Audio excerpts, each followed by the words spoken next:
ago. Caden Slabbert was hit by a brick on the N12 while he was sitting in the passenger seat of his father's car. After the extensive damage to his skull and his brain, the boy had to endure several operations in the last 12 months. But now he's back at school and back in his old routine. The incident did not only leave physical trauma, but traumatized the entire family to the extent of them immigrating to Utah in America. Despite the trauma, Caden is well on his way on the road to recovery.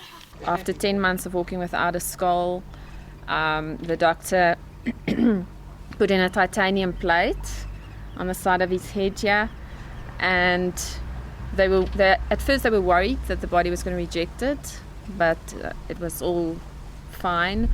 And they also had to fix the membrane of the brain, because during the injury they had to relieve the pressure, they had to open up that brain membrane, and they had to sew that together, stitch that together again, and the doctor was very worried about that. Even though Caden has made tremendous progress, he is still not able to attend a mainstream school. He can go back to mainstream, but we realized that his pace is a little bit slow at the moment. He can't keep up with 30 kids in a class. So now he's got about 10 kids in his class doing really well. No, He's in 12 kids. It's West Rand School, brilliant teacher, just really exactly where he should be. According to Andriette, they will be able to determine if Caden has fully recovered after one more year. During the attack, he had a stroke, and as a result, he's shaking a lot when he writes and that kind of stuff. But in the next year, it might improve, and that shakiness might stop. But in a year's time, it might not. And then we know that's something that's going to be with him for life. The family says they will be much safer in America and want to put the incident behind them. What happened with Caden has also created a lot of trauma, maybe more particularly for those associated with him, you know. And I think going over will just create distance from all that and just give them all a new start. Also, Caden will get tremendous care there. He's going to go into a normal schooling system that side.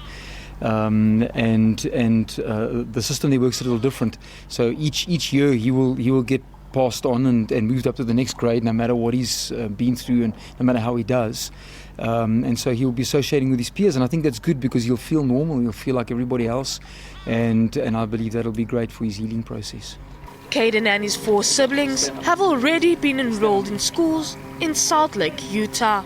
We've approached some schools. We have his granny and grandpa there, and he's got an uncle there. And so in their area there's some amazing schools. The schools are also very geared toward things like this. You know, there's a lot of therapists there. Even the playgrounds have stuff around their jungle gyms, for example, and their swings, so that if you fall off, that you're protected and you can't really harm yourself. So you know, it's a wonderful system. There's mountains close by him, just beautiful scenery. The 9-year-old boy says he has mixed emotions about the big move to America. Yes and no. Why yes? Because I finally get to start a new life there. And the reason why no, what if I see one of the WWE wrestlers? You'll make friends with them. They're nice guys. No, they're in fact not. Caden says he's looking forward to moving abroad and making new friends. Vania van der Heever for Morning Live in Johannesburg.